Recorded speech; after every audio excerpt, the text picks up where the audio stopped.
So, Billy Bob, why do you think that people root for Willie even though he's kind of an asshole? Because they know where it comes from, and I think a lot of people. I think he's also the alternative to the over sentimental, sugar coated characters that they generally have in Christmas movies. He's the reality instead of the fairy tale, and some people really like that idea. And also people, get tired of the commerciality of Christmas and all the selling and all the, corporate stuff, And Willie's exactly the opposite of that. And, I think they all see the wounded child in the guy who grew up cynical and thinks life is shit, And they also know that he loves the kid. He may not ever admit it, but I think they know that about him. And so, on that note, Thurman is obvious. There's obviously a great cast of characters, but I think that the world is very, very excited that Thurman is coming back. Why do you think that he's so lovable and everyone is so excited to see him on the screen again? Well, I mean, you just take one look at him in the first movie when he gets pantsed, and the snot running down his nose, and it's how can you not like him, You just want to. I mean, even Willie, takes care of the kid. So, and plus, you look at Brett Kelly, that cute little round face and that blonde curly hair. I mean, you can't resist him.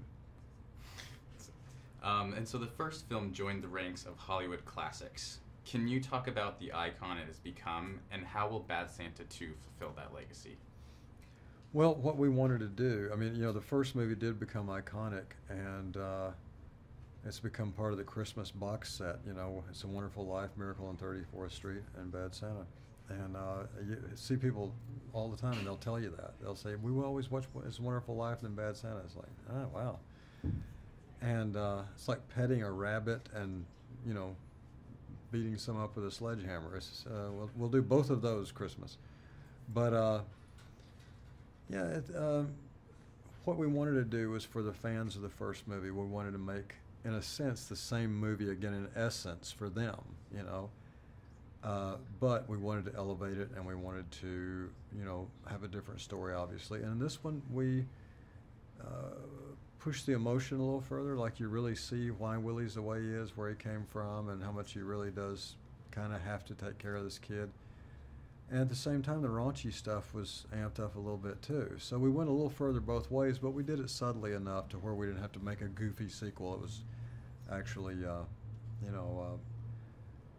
I think it's, I've heard a lot of people say who've seen it already that they may even prefer it to the first one, And can you talk a little bit more about the raunch factor and it kind of going the next step, maybe a little bit further than the first one, Mm-hmm. and if you think that fits into the audience today, and if it's more appealing to them because it's a little bit more raunchy?